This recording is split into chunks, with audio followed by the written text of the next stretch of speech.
I don't know, there is some issue with the whiteboard. Okay, so let's begin our session. Good morning, everyone. Good morning, ma'am. Good morning ma'am. Last class में हमने क्या पढ़ा था, थोड़ा सा revise करते हैं and then we will proceed further. ठीक है, लास्ट क्लास में सबसे पहले हमने ये देखा था कि अकॉर्डिंग टू कीन्स, जो कीन्स की थ्योरी है उसमें अगर फुल एम्प्लॉयमेंट पर पहुंचना है तो we have to increase aggregate demand, right? यही देखा था हमने। एग्रीगेट सप्लाई को हम शॉर्ट रन में चेंज नहीं कर सकते। We have drawn one more graph, एक ग्राफ बनाया था, मतलब एक एग्रीगेट डिमांड का कर्व हमने अपवर्ड शिफ्ट किया था, यस और नो? तो हमें एग्रीगेट डिमांड ही हम चेंज कर सकते हैं, we can not change aggregate supply. दूसरी चीज, एग्रीगेट डिमांड बढ़ाने के लिए क्या बोला था कीन्स ने? There should be dash by the government. देखिए अपने नोट्स में और बताइए। Investment investment in the economy. हाँ, इन्वेस्टमेंट इकोनॉमी में होना चाहिए, राइट? पर गवर्नमेंट को क्या करना चाहिए बताइए। कीन्स ने कुछ कहा था, गवर्नमेंट को क्या करना चाहिए? See in your notes and tell. should adopt expansionist policy. हाँ, to adopt spending is government spending is increased. Yes, तो एग्रीगेट डिमांड को बढ़ाने के लिए गवर्नमेंट को इंटरवीन करना पड़ेगा इकोनॉमी में, गवर्नमेंट को इंटरफेयर करना पड़ेगा and they have to spend money. तो जब गवर्नमेंट अपने पिटारे से पैसे खर्च करती है इकोनॉमी में तो उसे हम गवर्नमेंट की कैसी पॉलिसी कहते हैं? Expansionist policy. Is it clear? जब गवर्नमेंट पैसे खर्च करेगी इकोनॉमी में, यानी दे विल स्पेंड मनी, तो they will spend money on various projects, building bridges, dams, employment schemes. तो इससे लोगों को काम मिलेगा, that means they will get employment. Once they get employment, they will get, काम करेंगे तो इनकम होगी, और इनकम होगी जब ही they will be able to demand more of goods, and finally aggregate demand economy में बढ़ेगी। क्लियर? समझ में आया? तो कीन्स ने फाइनल सॉल्यूशन दिया था, इकोनॉमी को स्टेबल करने के लिए we need to change what? Demand और supply? Demand. Aggregate demand can be changed through investment, और इन्वेस्टमेंट कब आएगा? जब गवर्नमेंट इंटरफेयर करेगी और एक्सपेंशनिस्ट पॉलिसी के थ्रू पैसे खर्च करेगी। क्लियर है? That's why this approach is called as demand side approach. लिखा था हमने ये पिछली क्लास में, देखो। Yes ma'am. क्लियर है? चलिए, उसके बाद हमने स्टार्ट किया था पोस्ट केनीशियन थ्योरी। यस और नो? हमने स्टार्ट किया था पोस्ट केनीशियन थ्योरी। यस, तो पोस्ट केनीशियन दो पार्ट्स में डिवाइड होती है। सबसे पहली पार्ट है द पीपल और the economist who are against Keynes views, यानी जिन्होंने जॉन मेनार्ड कीन्स के व्यूज को रेसिस्ट किया या अपोज किया। इस अपोजिशन के अंदर तीन कंसेप्ट्स डेवलप हुए, मोनेटरिज्म, दूसरा था supply side economics and third was rational expectation. लिखा था हमने ये। And the other school of thought was the economist who supported Keynes. इसके अंदर पर्टिकुलरली कोई सब कंसेप्ट्स नहीं है। फिर मैंने इस टॉपिक को समझाने से पहले आपको बिजनेस साइकिल समझाई थी। बिजनेस साइकिल में आता है inflation, recession and stagflation, right? Inflation, inflation वो सिचुएशन होती है जब मार्केट में पैसा बहुत है, लोगों के पास पैसा बहुत है, लोग ज्यादा डिमांड कर रहे हैं, demand of goods is high. जब गुड्स की डिमांड बढ़ गई है पर सप्लाई इतनी नहीं है उस चीज की, तो prices of goods will Increase. Increase. So prices of goods Increase. will increase. This situation is called as inflation. समझ में आया? महंगाई, महंगाई क्यों होती है? क्योंकि लोगों के पास बहुत पैसा है, लोग दिल खोलकर पैसा खर्च करने को तैयार हैं। किस पर? गुड्स पर। तो गुड्स की डिमांड बढ़ेगी, गुड्स की डिमांड बढ़ेगी तो अल्टीमेटली प्राइसेस भी बढ़ेगी, और जो पुअर और मिडिल सेक्शन ऑफ सोसाइटी है उन्हें इसकी मार झेलनी पड़ेगी। This is called as inflation. Second situation होती है, सेकेंड बिजनेस साइकिल होती है। बिजनेस साइकिल में सेकेंड चीज जो आती है वो है रिसेशन। रिसेशन वो टाइम पीरियड जब लोगों के पास पैसा नहीं है। जब लोगों के पास पैसा नहीं है तो क्या सिचुएशन होगी? क्या गुड्स की डिमांड होगी इकोनॉमी में? बताओ। जब हमारे पास पैसा ही नहीं है तो we will not demand goods and services. जब हम गुड्स एंड सर्विसेज डिमांड नहीं करेंगे तो क्या production sector goods and services बनाएगा? नो। तो दे विल, वो लोगों को क्या बोलेंगे? हमें आपकी जरूरत नहीं है। वो लोगों को निकाल देंगे काम से, क्योंकि गुड्स एंड सर्विसेज बन ही नहीं रहे हैं। जब लोगों को काम से निकाल दिया जाएगा तो this will create a situation of unemployment. Unemployment, पहले ही लोगों के पास पैसा नहीं, अनएम्प्लॉयमेंट हो गया तो अब और लोगों के पास पैसा नहीं है, तो इकोनॉमी धीरे धीरे नीचे गिरती जाएगी। Once again, recession is that time period, jab that situation of economy when people are not having money. When people are not having money, obviously they will not demand goods and services. If they will not demand goods and services, so production sector will tell people to, or they will remove people from the production activity. लोगों को निकालने लग जाएंगे काम से, unemployment हो जाएगा। और पहले ही तो पैसा नहीं था, अब काम भी चला गया तो जो मिल रहा था पैसा वो भी नहीं आ रहा। ये सिचुएशन है recession. And when recession carries out for a longer period of time, that is called as Depression. Very good. Third situation जो हमने देखी थी दैट वाज स्टैगफ्लेशन। जितना लिखा है स्टैगफ्लेशन के लिए उतना इनफ है। Stagflation is the combination of inflation as well as recession. जब चीजों की प्राइसेस बहुत ज्यादा बढ़ गई है और दूसरी चीज लोगों के पास काम नहीं है। When the prices of goods is very high, यानी ये इन्फ्लेशन का टॉपिक आ गया, इन्फ्लेशन का फीचर आ गया यहाँ पर, और लोगों के पास एम्प्लॉयमेंट नहीं है, that means it is a situation of unemployment and there is low और नो इकोनॉमिक ग्रोथ। क्लियर? समझ में आया स्टैगफ्लेशन? चलिए आज बढ़ते हैं नेक्स्ट टॉपिक पर, दैट इज हम शुरू करते हैं resistance school of thought. Give heading. मेरा आज white board, I don't know why it's not working. School of thought,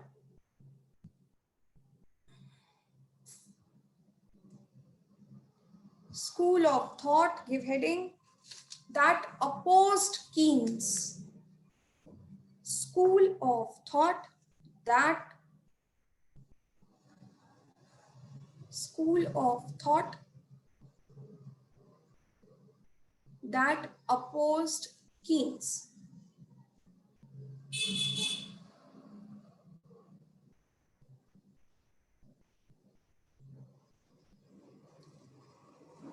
These economists, इसी के आगे लिखना, these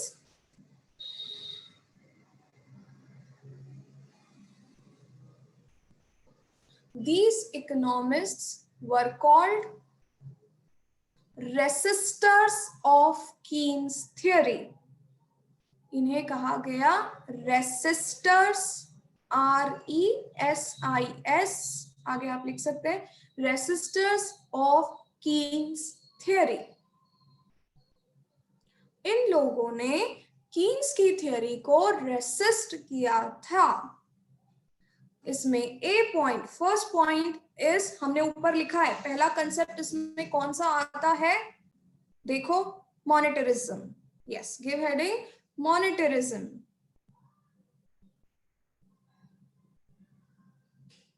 first point is मॉनेटरिज्म.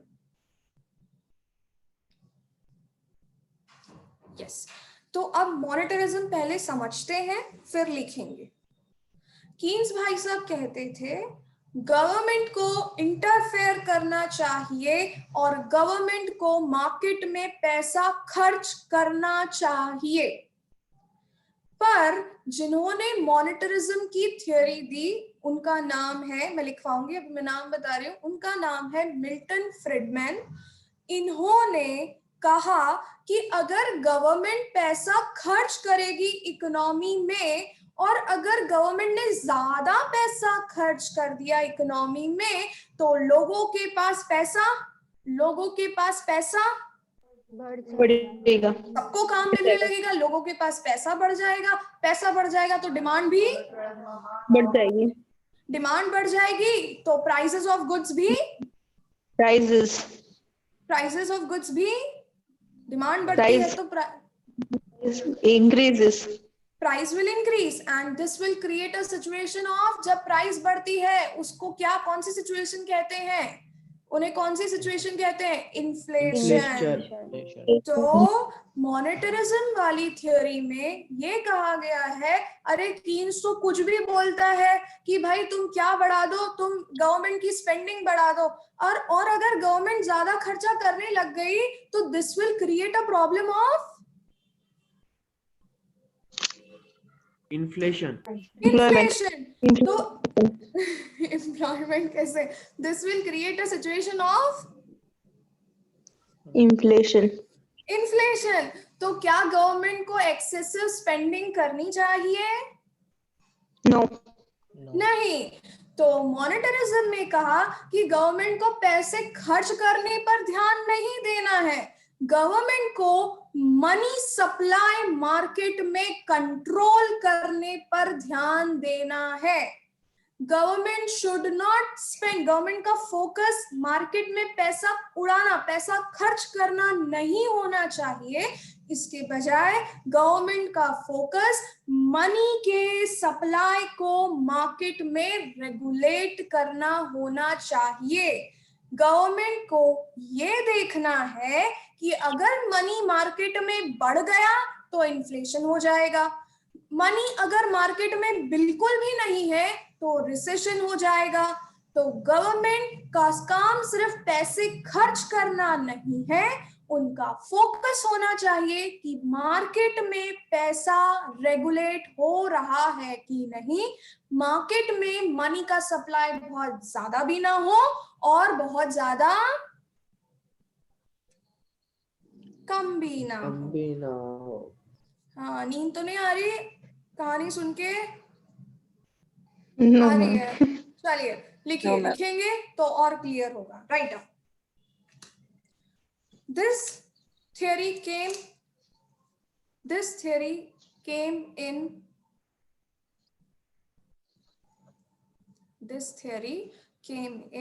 1968 by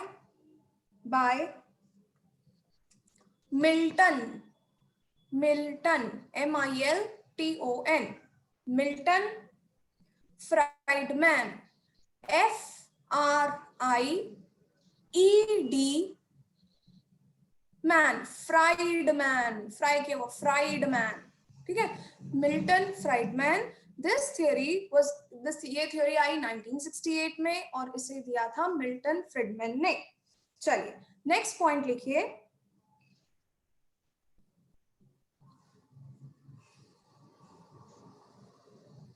instability in growth of money, instability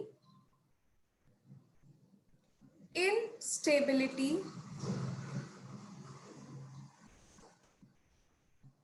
growth of money, in growth of money supply is the result of business cycle.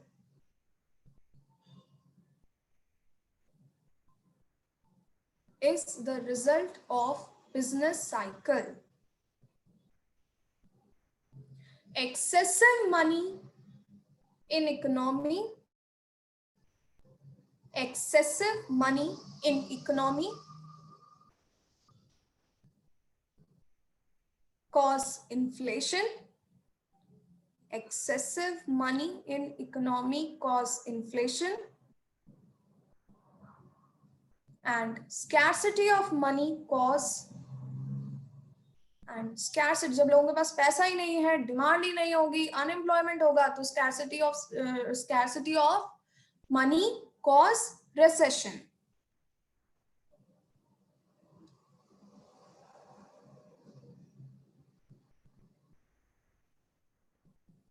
Next line. According to this theory,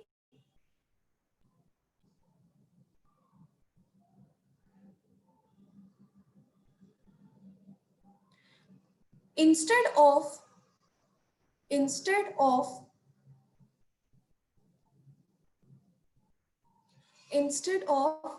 focusing on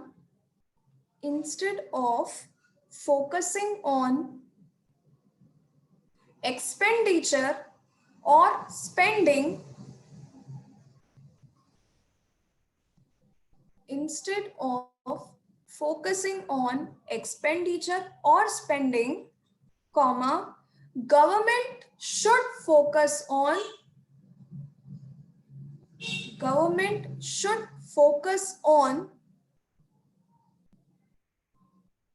controlling money supply in economy. Controlling money supply in economy. Control. According to this theory, instead of focusing on spending or expenditure, Ma'am, repeat please. Repeat ही तो कर रही हूँ. Instead of, I am repeating again this point. According to this theory, instead of focusing on expenditure or spending by government, या by government नहीं बोला था, spending, comma, government should focus on. Ma'am धीरे. अच्छा हाँ धीरे. Government should focus on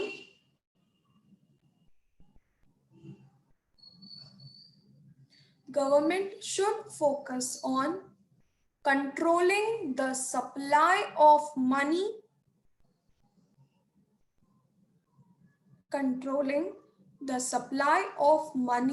in economy. Controlling the supply of money in economy. तो government को पैसे खर्च करने के बजाय किस पर ध्यान करना चाहिए, किस पे फोकस करना चाहिए? मनी सप्लाई को. अगर मनी सप्लाई बहुत ज्यादा बढ़ जाएगा इकोनॉमी में तो उससे क्या हो जाएगा? इन्फ्लेशन. अगर गवर्नमेंट बहुत ज्यादा पैसे खर्च करने लगेगी इकोनॉमी में तो उससे पैसा बढ़ेगा और इन्फ्लेशन होगा. और गवर्नमेंट अगर बिल्कुल भी इंटरफेयर नहीं करेगी तो इकोनॉमी में रिसेशन आ जाएगा क्योंकि पैसा इकोनॉमी में नहीं रहेगा. तो गवर्नमेंट का काम सिर्फ पैसा खर्च करना नहीं है, ये ध्यान देना है कि मनी सप्लाई इकोनॉमी में रेगुलेट हो, कंट्रोल हो. Next point, same last point in this. money supply is the main money supply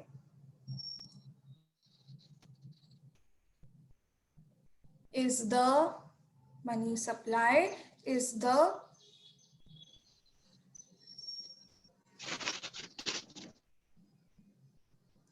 main determinant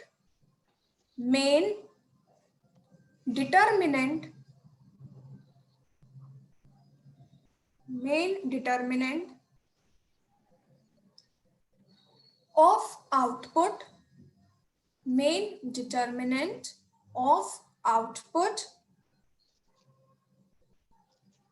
and employment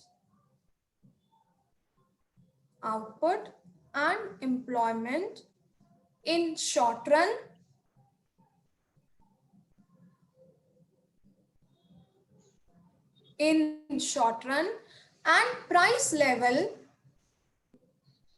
and price level in long run.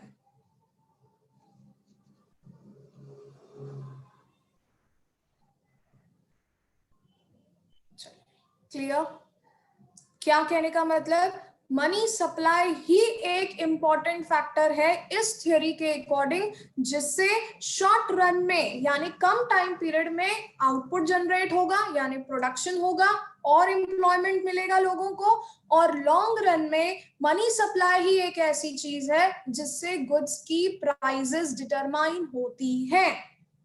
कैसे? अगर मनी सप्लाई ज्यादा होगा तो लोगों के पास ज्यादा पैसा होगा, लोगों के पास ज्यादा पैसा होगा तो डिमांड बढ़ जाएगी, तो प्राइसेस भी बढ़ जाएंगे। स्वाहा बढ़ जाएगी। क्लियर है? समझ में आया? तो एक मॉनेटरिज्म पॉलिसी में मनी सप्लाई को ध्यान में रखना चाहिए। मनी सप्लाई से ही इकोनॉमी को स्टेबल बनाया जा सकता है। गवर्नमेंट को आंखें बंद करके पैसे नहीं खर्च करने चाहिए। ज्यादा पैसा इकोनॉमी में आ जाएगा तो उससे इन्फ्लेशन हो जाएगा। Any doubt? एनीवन? चलिए एक लास्ट लाइन लिख लेते हैं, कभी एमसीक्यू में आ सकता है ये। मिल्टन फ्रेडमैन सेड, एक ऐसे कभी कभी आता है ना, एक लाइन ही रहती है और पूछते हैं हु सेड दिस, ऐसा होता है ना, तो उसकी एक लाइन थी, Milton Friedmann said,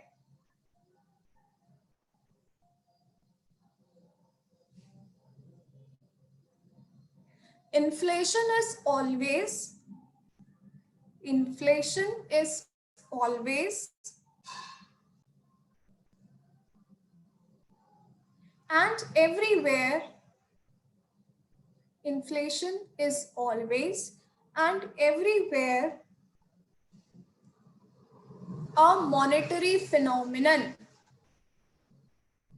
Inflation is always and everywhere a monetary phenomenon. तो मिल्टन फ्रीडमैन ने कहा था इन्फ्लेशन कहीं पर भी हो, इन्फ्लेशन मनी सप्लाई के कारण ही होता है। इन्फ्लेशन की मेन जड़ मनी से रिलेटेड ही है। महंगाई तभी होगी जब मार्केट में पैसा बहुत होगा। क्लियर है? तो inflation is related to which phenomena? Is related to what? Is related to money. Clear है सबको? चलिए नेक्स्ट थ्योरी जो आई थी आफ्टर मॉनेटरिज्म इज, क्या लिखा था हमने? अपोजिशन में और कौन थे जिन्होंने अपोज किया? Supply side economics. Yes, give heading supply side economics.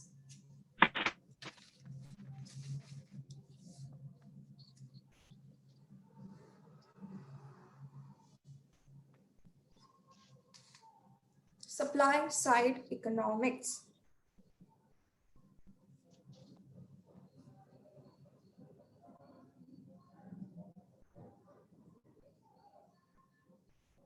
चलिए लिखिए। It was given by देखो कोई एक इकोनॉमिस्ट नहीं होता है, बहुत सारे ग्रुप में देते हैं, पर जो लीडर होता है उसका नाम याद रखते हैं, ठीक है। तो it was given by Arthur, Arthur ARTHUR,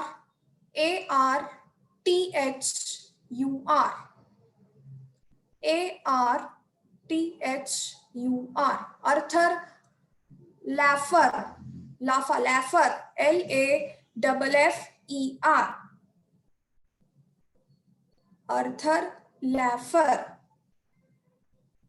ठीक है। चलिए अब लिखिए इस थ्योरी में क्या कहा है, पहले समझते हैं फिर लिखते हैं। अब ये थ्योरी कहती थी कि गवर्नमेंट को प्रोडक्शन पर टैक्स कम कर देना चाहिए या कट कर देना चाहिए। ये थ्योरी कहती थी कि प्रोडक्शन करते वक्त, प्रोडक्शन ऑफ गुड्स पे जो गवर्नमेंट टैक्स लगाती है वो गवर्नमेंट को नहीं लगाना चाहिए। क्यों नहीं लगाना चाहिए? क्योंकि जो पैसा प्रोड्यूसर्स गवर्नमेंट को टैक्स देने में दे रहे हैं, अगर वही पैसा वो फिर से प्रोडक्शन में ही इन्वेस्ट कर ले तो ज्यादा गुड्स बनेंगे। ज्यादा गुड्स बनाने के लिए ज्यादा लोगों की जरूरत पड़ेगी। दैट मीन्स क्या होगा? एम्प्लॉयमेंट बढ़ेगा। वंस अगेन, क्या कहने का मतलब, वापस से सोचते हैं कीन्स ने क्या बोला। कीन्स ने बोला था एग्रीगेट डिमांड बढ़ाओ, एग्रीगेट डिमांड बढ़ाओगे, गवर्नमेंट आए, गवर्नमेंट खर्चा करे, प्रोजेक्ट्स लाए, लोगों को काम मिले तो सिचुएशन सही होगी, इकोनॉमी में अनएम्प्लॉयमेंट हट जाएगा। पर सप्लाई साइड इकोनॉमिक्स में कहीं पर भी एग्रीगेट डिमांड की बात नहीं की। उन्होंने कहा कि गवर्नमेंट को आना चाहिए, बिल्कुल कीन्स की बात सही है, गवर्नमेंट को इंटरफेयर तो करना चाहिए, पर गवर्नमेंट को स्पेंडिंग नहीं करनी है। गवर्नमेंट जो प्रोडक्शन एक्टिविटी पर क्या लगा रही है, टैक्स लगा रही है, वो हटा देनी चाहिए, ताकि जो पैसा गवर्नमेंट को टैक्स देने में जाता है वो वही का वही पैसा बिजनेस में इन्वेस्ट हो। बिजनेस में इन्वेस्ट होगा यानी नए प्रोजेक्ट्स बिजनेस में स्टार्ट होंगे तो आउटपुट बढ़ेगा, आउटपुट बढ़ेगा और लोगों को काम भी मिलेगा क्योंकि इन्वेस्टमेंट हो रहा है। तो जब इन्वेस्टमेंट होगा प्रोडक्शन में, हम इन्वेस्ट करेंगे, नए बिजनेस खोलेंगे तो लोगों को काम मिलेगा और आउटपुट भी बढ़ेगा, यानी aggregate supply will increase and लोगों को काम मिल रहा है तो अनएम्प्लॉयमेंट की प्रॉब्लम खुद ब खुद सॉल्व हो रही है। समझे कि नहीं? गवर्नमेंट को टैक्स क्या कर देना चाहिए? गवर्नमेंट को टैक्स क्या कर देना चाहिए? खत्म कर देना चाहिए या कम कर देना चाहिए। तो इससे क्या होगा? जो पैसा, बोल दो जल्दी से, जो पैसा मिल रहा है वो इन्वेस्ट वापस प्रोडक्शन सेक्टर में होगा। यस, तो प्रोडक्शन सेक्टर में इन्वेस्ट यानी नए बिजनेस या नया ज्यादा आप प्रोड्यूस कर पाओगे तो सप्लाई इंक्रीजेस, एग्रीगेट सप्लाई बढ़ जाएगी और लोगों को, आप ज्यादा प्रोड्यूस कर रहे हो तो ज्यादा लोग भी चाहिए तो एम्प्लॉयमेंट भी बढ़ जाएगी। हाँ, तो अनएम्प्लॉयमेंट कम हो जाएगा। कम हो जाएगा। चलिए लिखिए, it says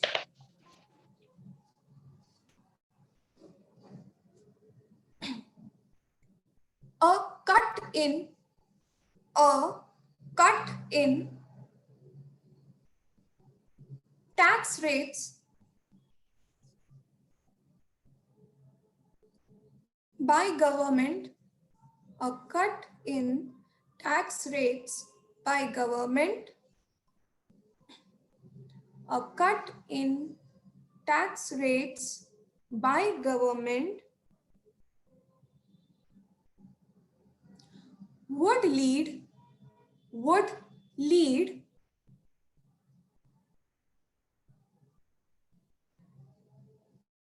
investors with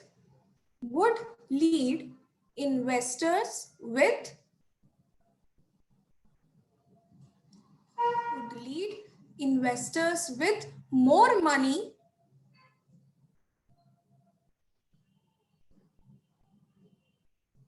would lead investors with more money which they could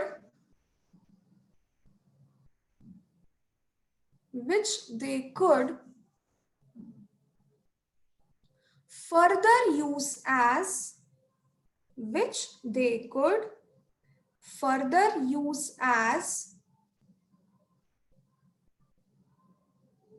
investment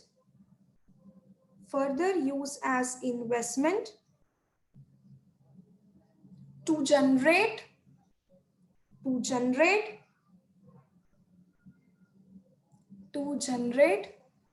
more amount of goods,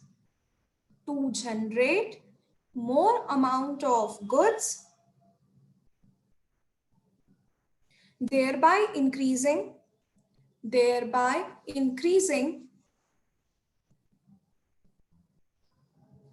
aggregate supply and employment.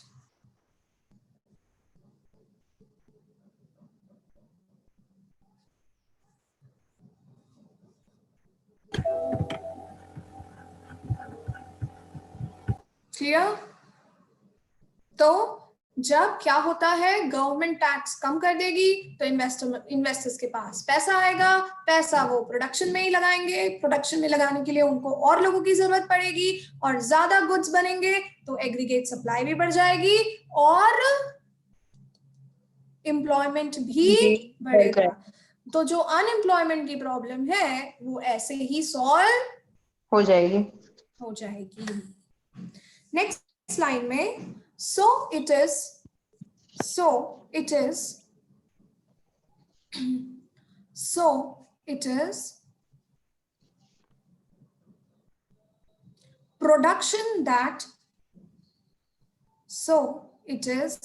production that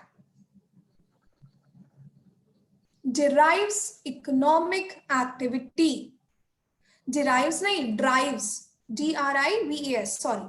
So it is production, वापस रिपीट कर रही हूं, so it is production that drives economic activity and not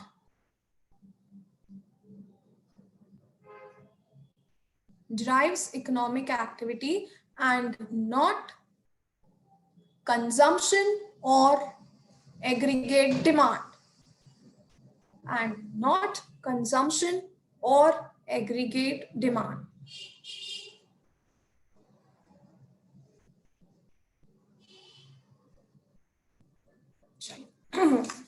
तो अब आप मुझे बताएंगे Keynes में और इस थ्योरी में क्या डिफरेंस है। बहुत बड़े बड़े डिफरेंस हैं, आप बताएंगे, बहुत क्लियरली विजिबल डिफरेंस है। कीन्स ने क्या कहा और इस थ्योरी में क्या है, उसमें क्या डिफरेंस है।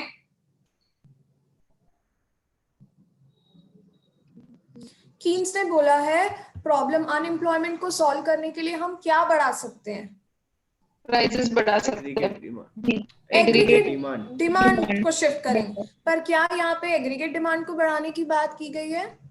No, aggregate supply. हाँ, यहाँ पे एग्रीगेट सप्लाई। तो दोनों में मेजर डिफरेंस ये हो गया, उसे डिमांड साइड थ्योरी कहते हैं और जब इसे सप्लाई साइड थ्योरी कहते हैं।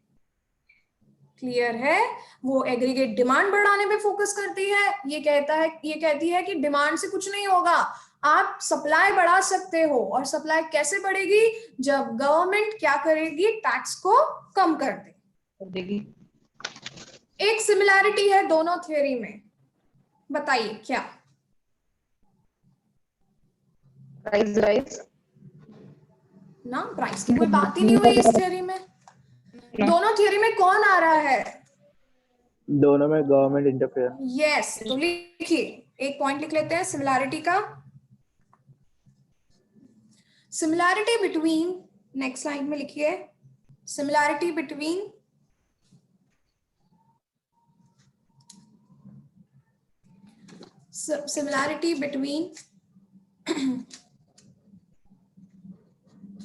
Keynes and supply side economics is Keynes theory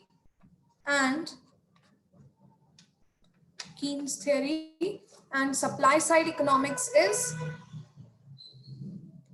both are based on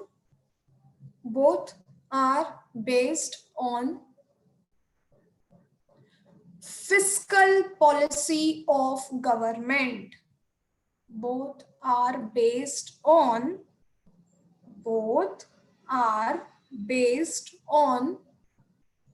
fiscal policy of government.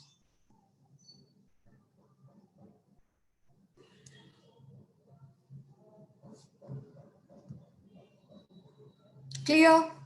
दोनों किस पे बेस्ड है? Fiscal policy of government. वहां पे गवर्नमेंट स्पेंड करती है, यहाँ पे गवर्नमेंट टैक्स कट करती है. Done? Clear? Third concept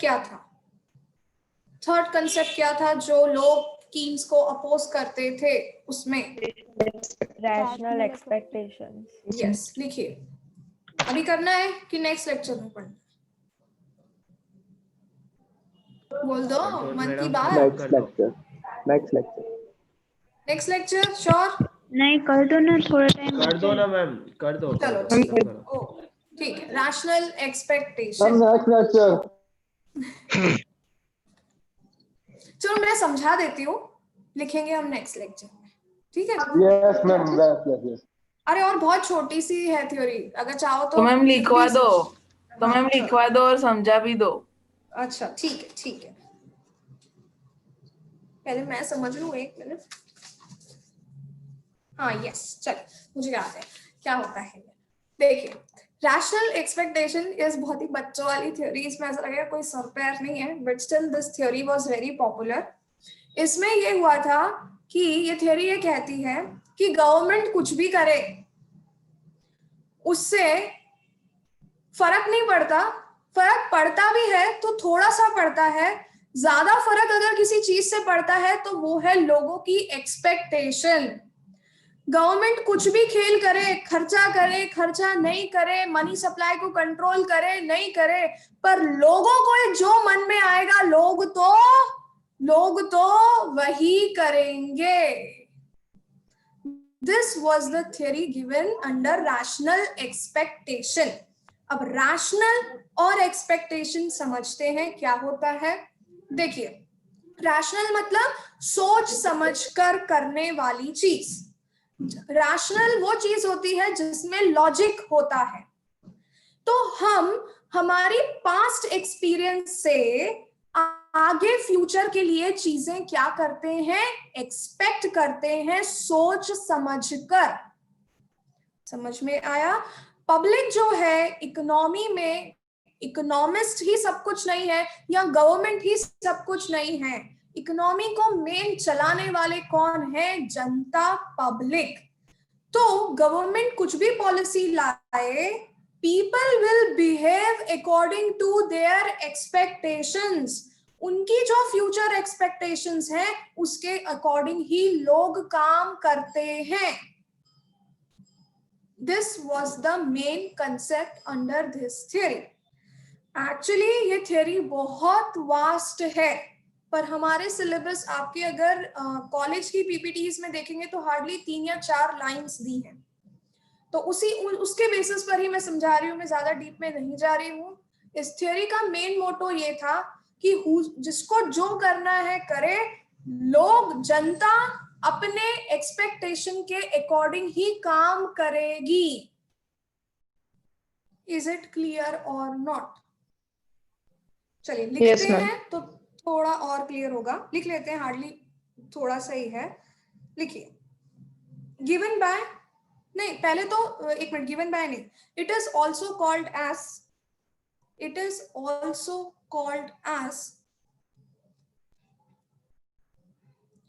neoclassical theory. It is also called as neoclassical theory.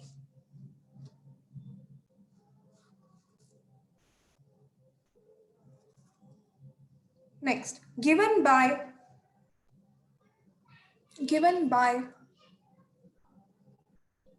Robert Lucas. Given by Robert Lucas.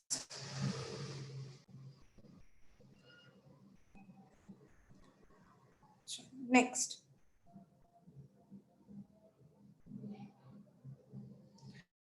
Next line. It tells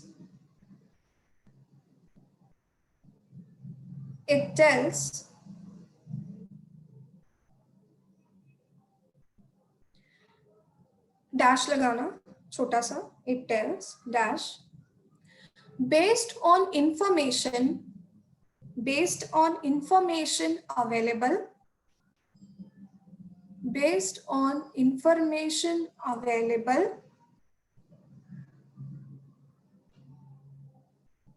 to the individuals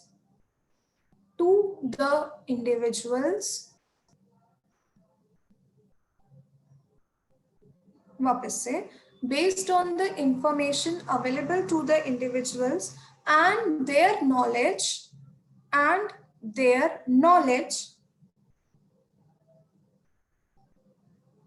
about economic changes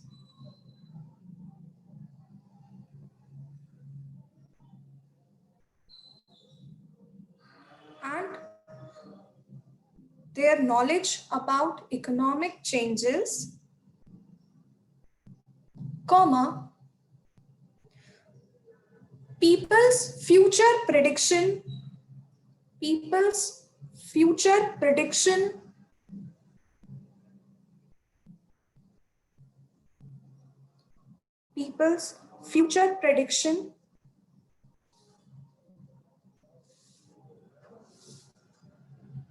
and expectations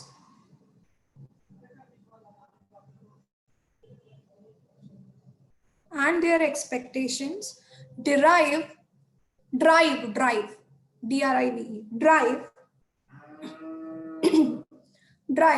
aggregate demand and aggregate supply in economy. Drive aggregate demand and aggregate supply in economy. चलिए, क्या कहने का मतलब, लोगों की information जो लोगों को अवेलेबल है और लोगों के पास्ट एक्सपीरियंस के अकॉर्डिंग लोग एक्सपेक्ट करते हैं, प्रेडिक्ट करते हैं और उसी से ही इकोनॉमी में एग्रीगेट डिमांड और एग्रीगेट सप्लाई रेगुलेट होता है. समझ आया? वंस अगेन, लोग पास्ट इंफॉर्मेशन से, अपने नॉलेज से, अपनी बुद्धि से, अपनी रैशनैलिटी से एक्सपेक्ट करते हैं चीजों को और उसी तरह से वो काम करते हैं. इसी वजह से इकोनॉमी में एग्रीगेट डिमांड और एग्रीगेट सप्लाई रेगुलेट होता है. यस और नो? Yes ma'am. लोग किसके अकॉर्डिंग काम करते हैं? अपने फ्यूचर प्रेडिक्शंस और एक्सपेक्टेशंस. हाँ, फ्यूचर, और वो फ्यूचर को प्रेडिक्ट किस हिसाब से करते हैं? Depending upon the past. हाँ, डिपेंडिंग अपॉन दी पास्ट और depending upon the past information वो फ्यूचर को प्रेडिक्ट करते हैं, एक्सपेक्ट करते हैं और उसी हिसाब से काम करते हैं. और इससे ही इकोनॉमी में क्या ड्राइव होता है, इकोनॉमी में क्या फोर्सेस रेगुलेट होते हैं? एग्रीगेट डिमांड और एग्रीगेट सप्लाई फोर्सेस रेगुलेट होते हैं. क्लियर? अंडरस्टूड? ठीक है, चलिए, कुछ इसमें छूट तो नहीं गया? एक मिनट. हाँ, लास्ट एक line, people understand. Next line में लिखिए, people understand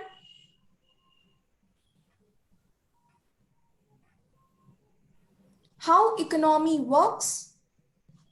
People understand how economy works.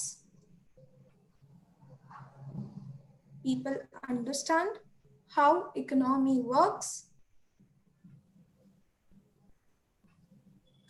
And government cannot fool them. And government cannot fool them. तो लोग इंफॉर्मेशन रखते हैं, लोग समझते हैं इकोनॉमी के बारे में, तो गवर्नमेंट उन्हें फूल नहीं कर सकती.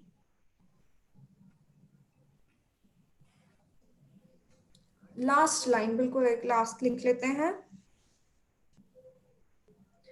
Not only government policy, not only government policy, not only government policy affects economy, not only government policy affects economy,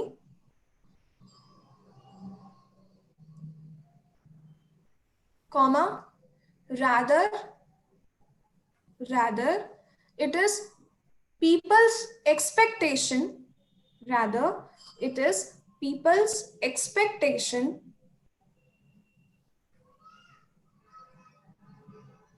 that determines the economic conditions,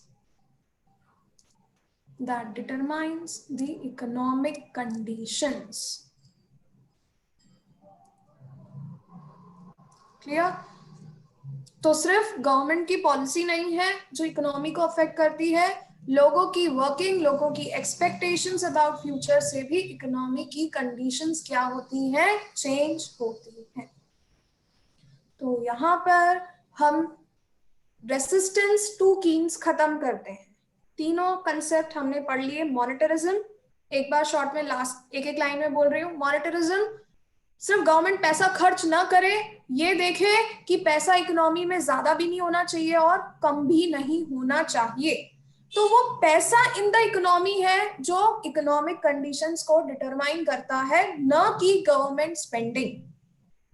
दूसरा आते हैं supply side economics. Supply side economics कहता है कि government को tax कम कर देना चाहिए. गवर्नमेंट टैक्स कम करेगी तो वही पैसा बिजनेस में इन्वेस्ट होगा, सप्लाई गुड्स की बढ़ेगी और साथ ही साथ क्या होगा, लोगों को एम्प्लॉयमेंट मिलेगा. तो दिस इज सप्लाई साइड. ये कीन से अपोजिट है इसमें कि ये सप्लाई, एग्रीगेट सप्लाई पे फोकस करती है और कीन्स एग्रीगेट डिमांड पे करते हैं. दूसरी चीज ये थी कि दोनों में कॉमन चीज है कि दोनों गवर्नमेंट के इंटरवेंशन से काम हो रहा है. और तीसरी चीज, भले कुछ भी कर लो, लोगों को जो समझ में आता है, लोग अपनी एक्सपेक्टेशन से काम करेंगे और उसी से इकोनॉमिक एक्टिविटी गवर्न होंगी, उसी से इकोनॉमिक एक्टिविटीज चलेंगी. Is it clear? Next lecture, Yes, we ma'am. will, next lecture we will be studying the views of the economists who supported Keynes. ठीक है? School of thought that supported Keynes. Till then, bye bye. Take care. Bye, ma'am. Bye, beta, bye. Bye.